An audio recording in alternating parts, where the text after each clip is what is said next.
back to bear it all in. Um, Man, I used to. I had a different career choices lined up before I decided to want to try and make a career in hunting and doing a podcast now. I'll start it back in when I was young. I actually wanted to be an FBI agent, and that for oh, man, so that was probably back in the late '90s.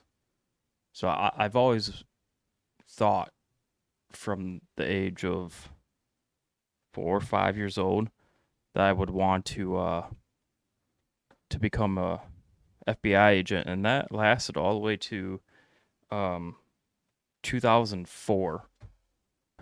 My family decided to buy a house, and we moved to a small little town, Ridgeway in Wisconsin, and I went to school in Dodgeville.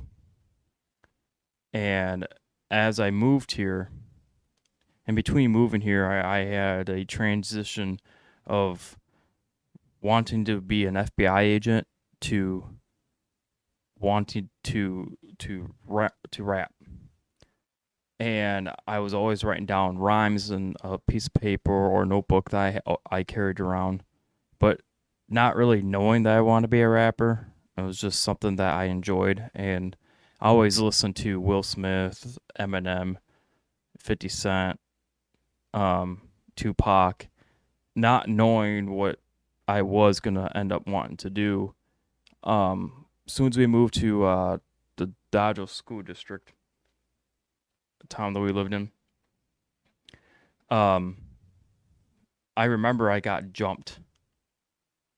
I was walk. I got off the bus. It was probably my probably like a week or two after starting that school year. I was in seventh grade, and you know, Dodgeville at the time was a really big hillbilly redneck town, I would say. I'm from Verona, Madison area, and moving from a city to a small little community, a countryside. I don't know if that was the reason why I got jumped, but I think it had to do a lot with it, of me being from the city and growing up. I guess I'm not gonna say I was on the other side of the tracks because we weren't like poor or nothing, but just just in a bigger city, I think, just a city boy. And I remember getting off the bus and I'm walking home and I remember getting jumped. Bust up lip, bloody mouth. Nose wasn't bleeding or anything. I can't remember, but kid ran off. No one saw it except for the kids on the bus, but they didn't do nothing about it. Um so they so I got up, walked to the house, and I remember my mom uh seeing my lip all busted up. I was trying to hide it. Didn't hide too well because eventually she's gonna see it. So she asked what happened. I had to tell her, and I was always picked on. And I don't know. I can't remember if it was because I was just different or just from being in the city or what. But I started listening to a lot more rap after that, and especially like Eminem and stuff like that. I was writing down rhymes nonstop, and then I start switching it to like a diss, and then eighth grade rolls along. It was during the winter, shortly after eighth grade came along. It was during the winter, and a couple kids were throwing snowballs after they got off the bus, and one kid got hit in the face, and for some reason he thought it was me. Ran up, jumped me, pounded the shit out of me. I was like, "What the hell, dude?" And accused me for throwing the snowball and all that. And I try to fight back, but I end up losing that fight. um, in the beginning, when I was starting to fight back on whatever, I sucked. I got my ass handed to me numerous times. And so it was pretty bad when I got busted up that time around. Cops were involved. I was pulled out of school for a couple days and kept on wanting to bust out rap, and then eventually got into high school. Everyone wanted a rap battle of some sort or me to spit a rhyme. And so I did that, and I always saw everyone liked it. But later on, my junior year, towards the end of my junior year, that's when I realized that they didn't want to hear me. They just want to poke fun at me. The Marines came in one day when we were having lunch and talking to one of those guys there, and I was highly interested. My goal was to graduate high school, take a break, because I was going to work, I guess, almost full time during my senior year, before, during, and after my senior year. I ended up getting laid off from my job after I graduated. So I took that year off, and my plan was still to enlist to the Marines. And within that year after graduating, my parents divorced. Uh, I couldn't go because I had to make a choice: either stay home, help my mom out because she had no job. My dad was on disability, so he had some sort of income coming in. But either help my mom and my sisters, make sure my sisters have a roof over their head, or I just go. Well, I didn't want to leave them, so I choose to stay, and I got a full-time job back at where I was originally laid off at. I got full-time. I kept on listening to rap all the time, every single night when I got home, writing down rhymes, trying to make music, but I didn't have anything to record except for, just my own head, my own thoughts. I do remember when I was sophomore year, me and my cousin took an old computer that we had up in my room and set up a recorder, a little tape recorder. Somehow we got all hooked up to the computer, and we made our own beats by songs that they weren't really good to us, so we just kind of took that and tweaked it up, and we started busting out raps.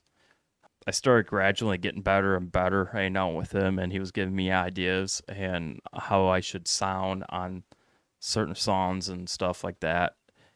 It was really fun. It was a good time. I'm always gonna keep that in the memory. Fast forward to getting full time at my first job.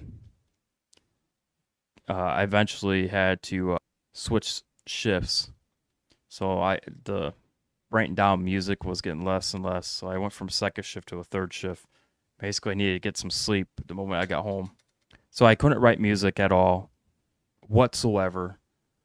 And then eventually I met someone, and we got engaged, and then she didn't want me to write music anymore. She said I was so stupid, I would never make it. And that was not right away in the relationship. That was like getting towards after a year being together. So she kind of sweet talked me and all that, but also being kind of mean about it. Then I told her that I would like to enlist the Marines, and then kept on basically same thing. He'll never make it. Look at you. He's thin as a toothpick. So I believed her all that. I was like, yeah, I guess you're right. I was in love, so I just agreed. There's other reasons why I agreed, and that'll be probably a story another time. And right around this time, I was with my ex. A couple of her cousins were, I think one of her cousins was a adamant deer hunter, and so was her brother-in-law. And I can't say he's well known, but his name is out there in some articles I've seen. And at this time, I didn't know. So I was always interested in high school to try hunting, because I had a teacher throughout high school. His name's Bramlett, Mr. Bramlett. But he always talked about hunting, and he always referenced anything on a subject that we were learning in class, and he'll reference it and compare it to hunting, and it got me intrigued, and I started doing better in his class when he was referencing it because it just sounds so. I don't know. I guess it sounded cool that he went hunting and the way he was communicating about it and telling all the stories. I was like, man, this is interesting. I would want to give this a shot. And he did bow, gun, all this and that. And so when I was younger, I've always asked my mom, hey, I want to try hunting. I I can get food. I can get venison, and then I my mom always said no. She always claimed it was dangerous. It was dangerous. You have no business being in the woods, whatever, whatnot. Being my mother, I gotta have some respect. I'd be like, okay, But it was always on my mind. I've always wanted to hunt, and I didn't know nothing about bow, but I knew about rifle. I knew Wisconsin's like it's like a tradition when it comes down to rifle hunting. Nowadays, if you bow hunt, you're gonna want to rifle hunt too in November because you get bow hunt from September all the way to the beginning of January. And rifle is only twice a year. You only get the first week of November, or not the first week of November, but the week of Thanksgiving, or the week before Thanksgiving, and then you got December, and I don't remember if that's before or after Christmas. I think it's before Christmas. But yeah, I was always interested in doing it, and my mother just said no, it's too dangerous, whatever, whatnot. But it was always stuck in my mind. Like I've always wanted to try it. I love the fall. I love the cold. Cold don't barely bother me at all. So, that's what my teacher always said, that the biggest challenge is the cold. A few years go by after all the, not making it to RAP, not making it to the Marines. And so I had one thing left that I wanted to do, and that was to hunt. I started looking up, hunting on YouTube, and I just didn't know where to start. I didn't know how do you proceed to get your tags. I didn't know where you had to register at. I didn't know if there were certain rules what you can or can't do. I didn't know where to even hunt at. I didn't know what to wear. I've always heard, gut rifles orange, but I didn't know how much orange you had to wear. What I just didn't know. I was not educated in it. So when I was with my ex, kept on saying, no, you have no business out being in the woods. Look at you. You're thin as a rail. You will starve out there, whatever, whatnot. But I'm just like, your cousin that you look up to is a hunter. I mean, he could show me. He can give me advice. He could probably take me out one of these days. Oh, no, no, you got a short attention span of a goldfish or something like that. And I, yeah, just think about back on it. It's just like, why did I stay with her? Then I find out when I met her sister's husband, like I said, his name is in the books. Like you can look it up. I'm not going to say his name here because I'm not part of that family. I'm not going to ask because I don't talk to him. He's a big bow hunter, and then I was like, huh. When I first heard that he does bow, I was like, oh, I'm interested in shooting a bow. So I started going online again, and I'm finding different people on there, like Fred Bear, John Dudley, and man, Remy Warren, all those guys, and still, no matter how much I was watching and learning and reading, she wouldn't let me do it. But there's one time that she was out. I think one time she was gonna go hunting, and then her cousin Zach, I'm gonna say his name Zach, whatever. He said, "Yeah, I'll take you out, whatever, whatnot." And she was gonna go get tags and gun safety and all that.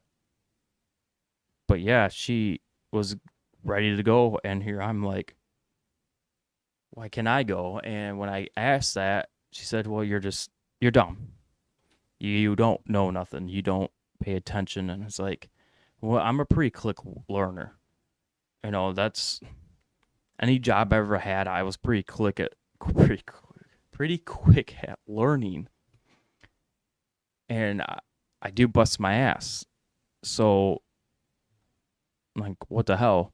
Oh, one day we had a falling out. That's another story for another day.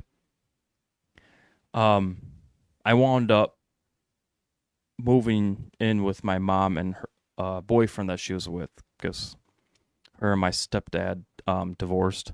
So I moved in with her and a boyfriend that she had, and hunting was still on my mind for some reason. I was always interested. So I started listening to, I discovered Joe Rogan's podcast on YouTube. And I started out watching little clips here and there. Then I started realizing, oh, he's the videos are longer. So I started watching the podcast. And then the very first episode of the full podcast I watched was with Cameron Hanes. And I was like, man, this guy seems to know a lot. And he seemed to know a lot more than other people I've listened to, because like, um, say for instance, like John Dudley, he was more of a archer, and he does hunt, but I mean, he's the knowledge in the archery part. Which if I want to get my information on shooting a bow, that'd be one guy I would want to listen to and listen up and listen closely. And then you got like Cameron Hanes. He has been hunting pretty much all of his life, and that to be the man that you want to listen to and focus on how to hunt.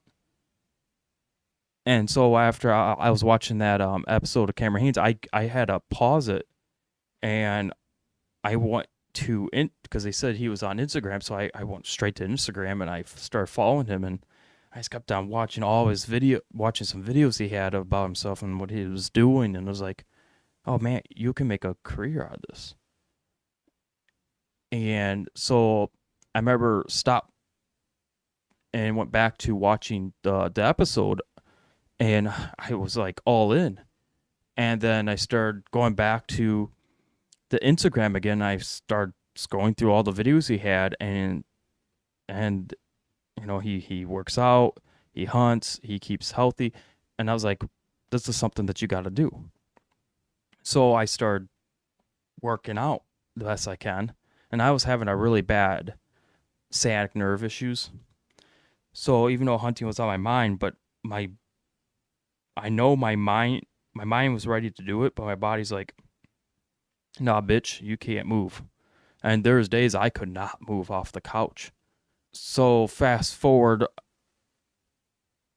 my me and my mom and her boyfriend had a falling out, and then I wound up homeless. And I was homeless for, this is October of 20, I think it was 2018 at the time. So I got kicked out, was homeless, was walking up and down streets and hiding out behind a building with a big brush or a bush, and I'll sleep there at night. And then early in the morning, I'll head to work. And I was still working when I was homeless because I figured it's better to have someplace warm and keep yourself busy. And I was able to get food than give up all entirely and just stay homeless and not make it anywhere. Because if me having that job, my thought process was, okay, I could still go to work, I could keep warm. The area that I was at, I was able to sneak in and take a shower when I needed to, and wash my clothes there and whatnot. Thought process was, okay, do this, save up money in your paychecks, find a cheap apartment, have a direct deposit down, security deposit down, and then you start paying your first month's rent, whatnot. Well, it started getting pretty freaking cold, and I was like, I gotta find some. It went by for a week. I'm like, I ain't gonna be able to make it. I gotta have shelter. So there was this really old Silverado. I think it was a 2004 Chevy Silverado. Had a little bit of rust on it, but one of the dealerships in town was selling it for uh, over $1,000. I think it was like for $1,200, and I had $1,000 cash from my bank account. I could have pulled it out, whatever. So I went to that dealership and asked if they would lower it, and I'll buy it because it was basically sold as is. The only thing they had to do was put the brakes on, check power steering or whatever what they have to do to legally sell it. And when they told me it's sold as is, I said, I got $1,000 cash right here, right now. Can you guys lower it? Can you guys take off 200? Or I even offer, hey, can I buy the vehicle? You guys keep the keys. I have the title. And then when I come back with a 200, my next paycheck, I can purchase it. They wouldn't do it. And then I was like, oh, fuck, I'm about ready to give up at this point. But I don't like giving up. I had to make an effort to do more. That's my thought process was. And then I'm walking around town. I happen to go on one of the streets, and I see my stepdad. His name's Dave. I see Dave drive by, and I end up finding out he had a Ford Explorer for sale, and he sold it to me for, I don't remember how much it was, $500, $800 or whatever it was. So we get it up and running. I was like, well, good. Now I got something that's somewhere to sleep at night where it's out of the elements. Drove it around. Went to go park it somewhere. I think it was at Walmart. I was gonna go get something to eat from there, like a few more cans of whatever, beans or anything that was edible. As soon as I got back to the Explorer, it just wouldn't start. I sat there for 45 minutes trying to get it to start. And eventually I did. Drive around, slept in it one night. Next morning, went to go start it up so I can go to work. Want to start. Walked to work, came back, started up, started running, started driving around, put more fuel in. I was afraid to stop and put fuel in it if it didn't start up. But I was like, well, screw it. We'll see what happens. Put fuel in it, came back, started up fine. Didn't think nothing of it. Drove around for a little bit. Found a crit trip there. I decided I'm just going to pull behind this gas station, turn off the vehicle. I'm going to go to sleep. It's already hot in the vehicle from the heat, and it wasn't that cold out that night, but I decided to try out the vehicle. Next night, try start it up, wouldn't start. Decided to go to sleep, walk to work, because I knew it wasn't going to start. I just had that feeling it wouldn't, so I decided to walk to work. As soon as I got done with work, came back, tried to start it up, nothing. So I started walking around town for a little bit, came back, got back to the vehicle, tried to start it, wanted to do it. And Dave saw me one night, and he was getting gas or something, and he happened to see the Explorer there. And so he messaged me saying, hey, I know that's your Explorer. I guessing it broke down, but if you're in there, find a way to get started up. Come stay at the house for. So I decided to do that, and it started up. It was like, because I sat there like, just give me a sign. Just give me a sign. It started up. I was like, wow. Drove to his house. I ended up moving in with him, until I got back on my feet. And when I was actually doing better later on, I basically was helping him out, paying rent and stuff like that. And one day, he came to me and said, hey, are you interested in going hunting? Because hunting rifle season coming right around the corner. Would you be interested in doing that? And I was like, and without skipping a beat, I was like, yes. I have to do this. I have to at least give it a shot. So he helped me get on the computer. I took the gun safety tests. At first I was calling around where I had to go to, if I had to go to there to take the test or if it's online. And before, I remember a few years before that, when we moved in with him, my mom and that, right around they got married, my stepbrother had to take the tests, and he had to go and do that. But my mother took the test on, it was a Texas thing. But yeah, she got her gun safety through that. And we didn't know if anything changed. I called around, and then I found out, yeah, just do it online. You'll submit it. You print off your gun safety thing, and then whatnot. Then eventually went to Walmart, got myself tags. It was a buck and 3 doe, and I knew how to shoot a gun, but I just didn't have any of the gear. So he let me borrow one of his orange coats, hats, gloves, whatever, whatnot, and I borrowed my stepbrother's gun, a Remington 270, and still to this day, that's my favorite rifle. I don't know if it's just, I think it's because I got so accustomed to it and I know how it shoots.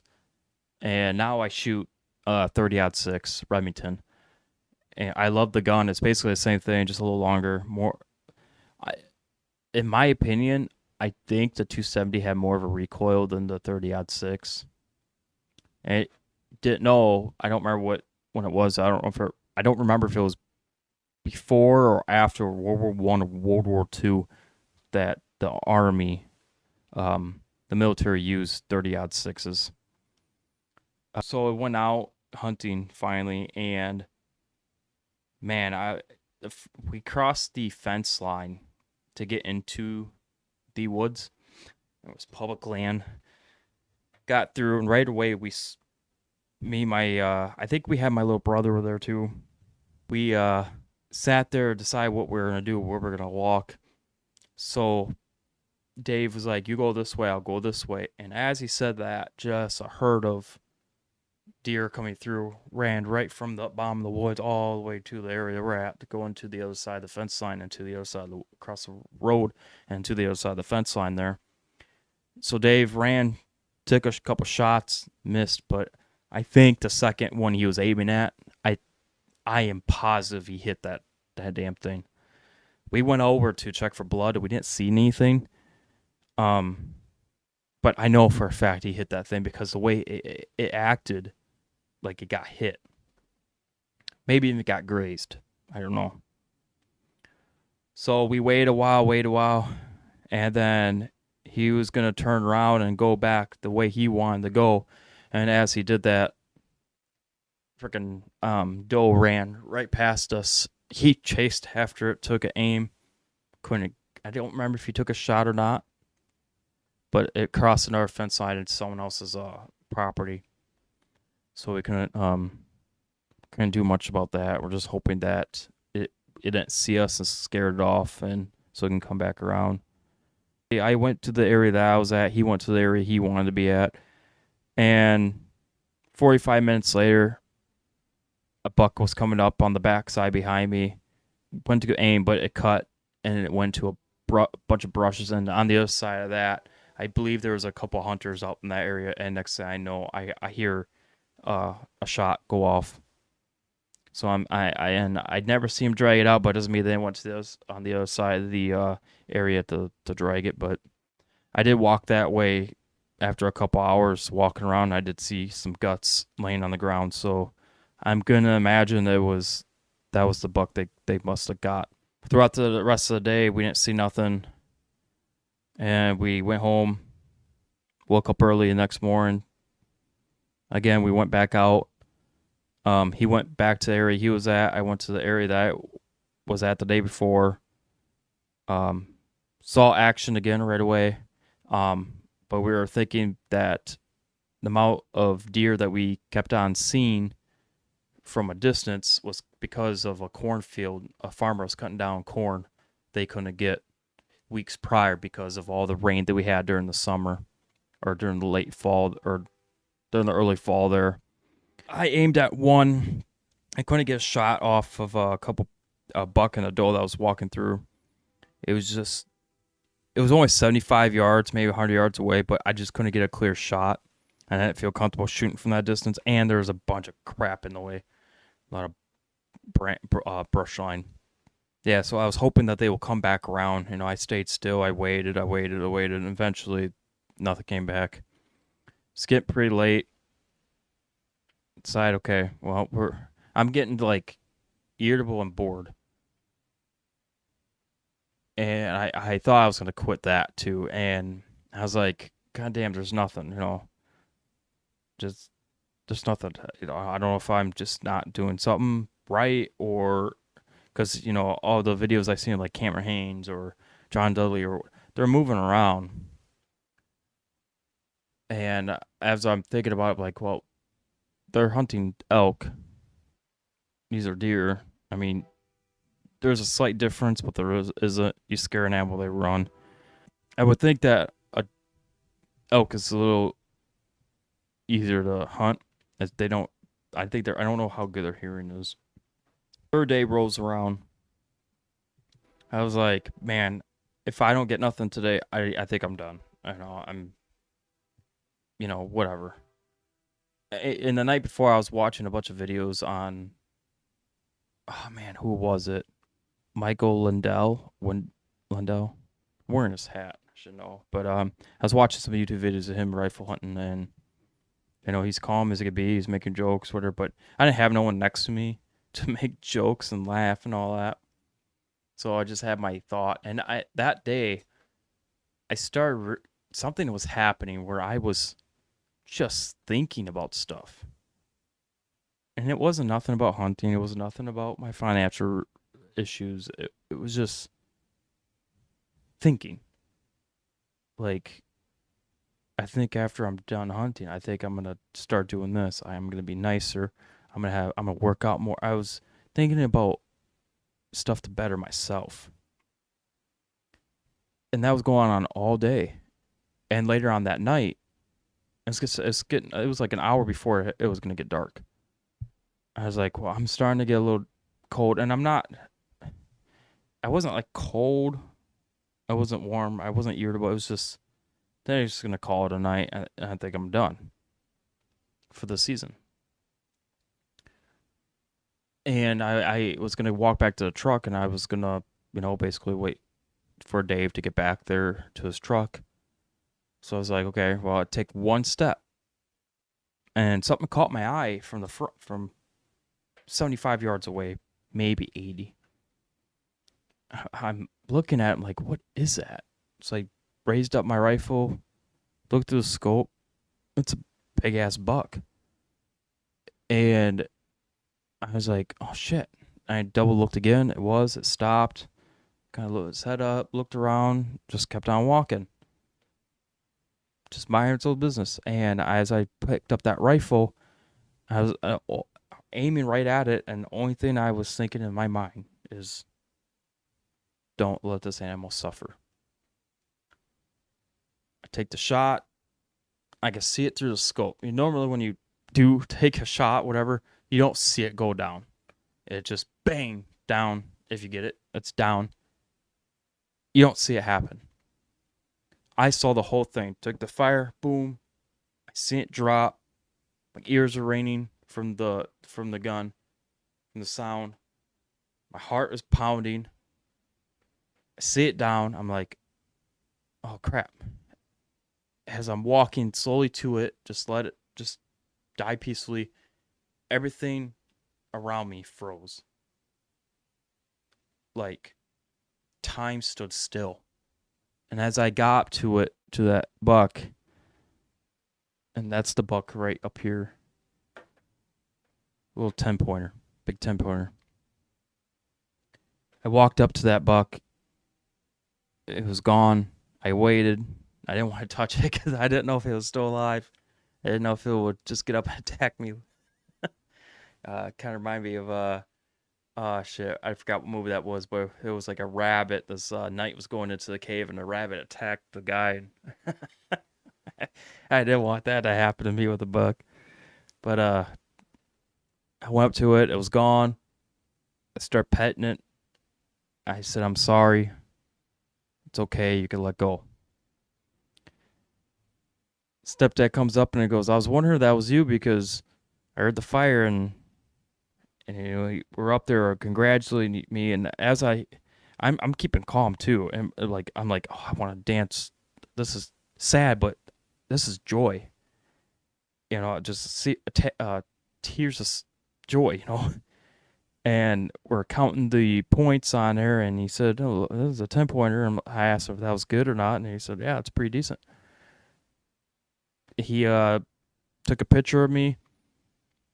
He rolled the deer sideways. He took his knife. He showed me how to field dress it. Took all the guts. We dragged it, and I tell you what, I was not expecting how much work you got to do by just dragging it. That is the hardest part, is dragging a deer.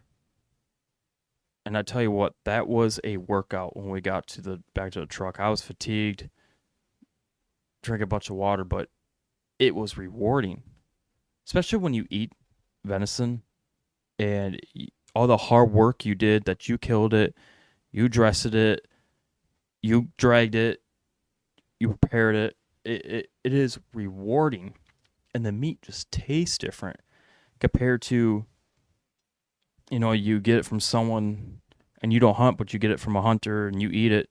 Yeah, you're getting the nutrients, all the good nutrients from that animal, and it's good because it's wild, but you're not getting the same effect as when you kill the animal and you gut it out, you dress it, and you prepare it.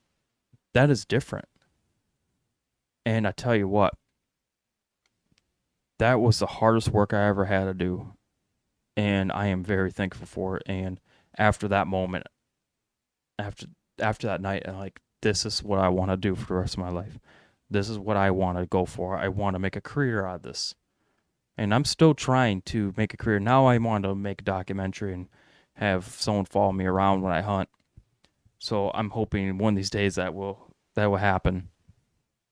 But till then, I'm gonna just enjoy every moment of whatever. But the very next day, we went back out, and I have 3 doe tags left. So I was like, okay, I could get at least one more doe, or if Dave gets a buck or doe, we'll call it quits after that. He decided he wanted to go to a different approach in the same place we were at. He wanted to go on the other side, down at the bottom of the woods, and I was just going to stay at the same spot. I figured, well, we'll see if I could push my luck this time around. I didn't see nothing, and then I could see Dave on the bottom of the hill. He's signaling me. And I was like, what the hell? Why is he signaling me? Well, he was saying to me, saying that there's something coming up the other side of the fence, which you can cross on this property. You can cross on the opposite side of the fence and still hunt there. But this deer is coming up against a fence line, and after I realized what he was doing, I just turned around, and big buck just standing right there, right in front of me, not moving. Just kind of looking around like, what the fuck are you? What are you, bitch? I know you're something. And I'm standing still, and I'm like holding that rifle strap on my shoulder. I'm like, oh my God, I can't shoot it because I used my buck tag yesterday. So I'm like, maybe there's a way I could scare it and run back down that way, and my stepdad can get it. No, that fucker. It's like, see ya. Went to the other side, jumped the fence line to the road, probably onto the other side. Well, not even 15 minutes after that, I hear a big bang from the other side, and I was like, yeah, that one's a goner. Anyway, fast forward. It's the middle of the day, later on the day. I hear a gunfire twice. I waited. I'm like, well, I'm not getting a text saying, hey, I got something or anything. So I decided I'm going to walk down there. See, Dave's on the bottom there, and he's adjusting his pants because he's a bigger guy. He just adjusting his pants and taking off his jacket. And he had an orange sweater on, so he took off his orange jacket, start dressing it, and then after I came down there, he's like, hands me his knife and says, here you go. Remember what I taught you? And I was like, well, just guide me, and I'll figure it out then. So eventually got all that, and I'm looking at the buck, and I'm like, it's a fork. And he's like, oh, happy you got something, which I'm happy you did too, because I would have felt bad if I got something and he didn't. I feel bad, but I was like, yeah, congratulations, but mine's still bigger. And he's like, it's not about the size. And he was telling me that he was trying to figure out where it was gonna go, so he took a shot, ran uphill, and dropped and it rolled all the way down. He was hoping it would have kept on going and died on top, so it wouldn't have so much of a slope to drag that deer up. And that was a bitch. I kept on falling. I had my rifles on me. Then I took his rifle, put it over my strap, both my shoulders, try to drag that fucker up. Man, that took forever. That was the worst. And then we had another challenge. We had to go up a lot of logs were down, a lot of trees were knocked down, so we had to go through a bunch of fucking objects. Eventually we got to it, and then when we got the deer in the back of the truck, another hunter comes by on a gator, and he's just looking. Hunters are curious, and if you see another hunter, you sit there talking. You don't have to know their names, but we just could have a big fucking conversation about hunting, and that creates a lot of memories. And I did talk about that in my first or second episode. Always talk to other hunters. Strike up conversations, because you'll have some memories and some stories you could talk about to other hunters. And during this talk that we all had, a little powwow, they were talking about a 10-pointer that was roaming around the fields for the past month or two. And then they haven't seen it all day. Normally they'll see it and they just can never get a shot off or whatever. But they went on their way. We went on ours, and as we were leaving, Dave was like, "I think that 10-pointer is your buck." I was like, "Okay." I didn't want to say nothing because I don't know if they're gonna get angry or if that was their goal. But he's like, "Yeah, I was gonna keep my mouth shut and go on about our business." But yeah, I was gonna quit, and I didn't. And now all I think about is hunting. All I think about is deer. Nonstop. I think about shoot my bow. I think about going shoot my gun. I think about it all. I love being in the woods. And if I don't get nothing, that's okay, because I could be out in the woods and I could think about different stuff about my life and what my goals are. And this past year, I remember I was bow hunting, and I was laying into the sun. It was a little nip, had a little nip outside, but I was laying out against a trunk, sun beating down at me. I'm just sitting there, just laying there and just thinking about nothing, I guess, and just soaking out that sun. But after that night, I felt good. And then the next day I went out and I thought about all the shit I have to fix in my life and make it good. So, regardless if you get a deer or don't get a deer, just being out in that woods and just being alone with your thoughts, it is rewarding, and you will come out a better person. I guarantee it. But now, this year, normally it's a tradition for me and Dave to go out rifle hunting, especially on opening day. But my wife wants to go on vacation, and there's something she wants to go out do. So she's let me go out bow hunting every day. Every time I'm off, she allows me to go rifle hunting, so I could do something for her once. And maybe if she likes doing that, maybe I could start going to that more often too. But I still like to keep rifle as a tradition. But yeah, that was my first hunt. Guess the moral of the story: don't ever quit. Keep going. Unless you know it's true. And then now I found my passion. I thought it was gonna be rap. I thought I was gonna be joining the military. But you know what? I love rap music. I can still listen to rap music. I love this I love the military, all branches. I got a lot of respect for anyone that serves. I love this country, so if I can sit back and if I can't join, I can support. And I tell you what, if anything ever happens to this country and someone invades us, not being in the military, but I can help protect the soil, And then hunting, I've just found my passion, and anyone can hunt. Like what I want to do, I want to make a go out and try to make a career out of it, join some outfitters or, coming up with the name of a bull or maybe working for some sort of archery company like Barrett All In or PSC or Matthews. And right now I shoot a Bear Archery. It's a Cruise too. I'm planning on getting a new one. I don't know if I want to get an Bear or if I want to get a Matthews. But I'll make my decision at some point. I think I might just go hunting with this Bear Archery for this year. And then by next year I can get something new. Don't ever quit. If you got, unless you know what you are going to be, you want to keep pursuing, just keep going with it. I mean, you just never know. And this is more than just a hobby. And now I got this podcast. So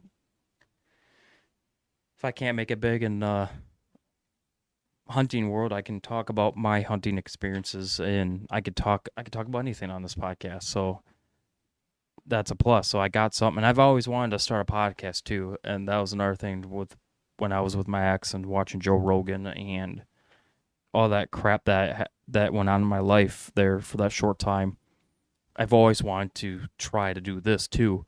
And then when I got married to the wife I'm with right now, she's been amazing. I told her that I want to start a podcast, and yeah, you really should. You got a voice, and I bet, yeah, you might not be able to get the followers, or you might not sound good at first, but you will graduate, get better, and I know you can. And so I was like, oh, cool. So I was like, well, I got these microphones I want to buy, and I want to get these arms and the computer set. And one day when I said I'm doing it, I don't care what you say, I'm gonna do it. And she's like, oh yeah, okay. So I got what I needed, and like right now, my other microphone she's borrowing right now for her streaming. So we take turns on that. So I'm gonna have to get her own microphone. But that bow right there is a PSC. It's a Nova Extreme. And the bow came out in late 90s, like 97. I got that for a wedding gift from my wife's uncle. I gotta say, that's one of my favorite gifts I ever received in my life. When I met my wife, I didn't have nothing except for a bed, bed, clothes, and a TV. I didn't really have much. I moved in with my stepdad and had a little room. So all my stuff that I did have was there, and I didn't want to keep buying stuff. And I'm not really a person that I'm not really a big spender unless it's something that I know it's going to benefit. But I always say, if you ever come to my house, you're invited to my house. That when you first come in, yeah, you might see pictures of my wife and I, my wife and kids and I. But like just in general, stuff that's just mine, you won't see in the house. You see it more towards my office area or maybe a couple things in our bedroom. But yeah, my wife has a lot of stuff. I'm not very much a spender on stuff unless it like benefits me or the family. But other than that, I'm not very much of an object person, unless the only thing I would buy for myself is just hunting equipment. I know it costs a lot, but I will have it and use it, and I use it sparingly. I would have to talk about my second hunt in another episode. That was a good hunt.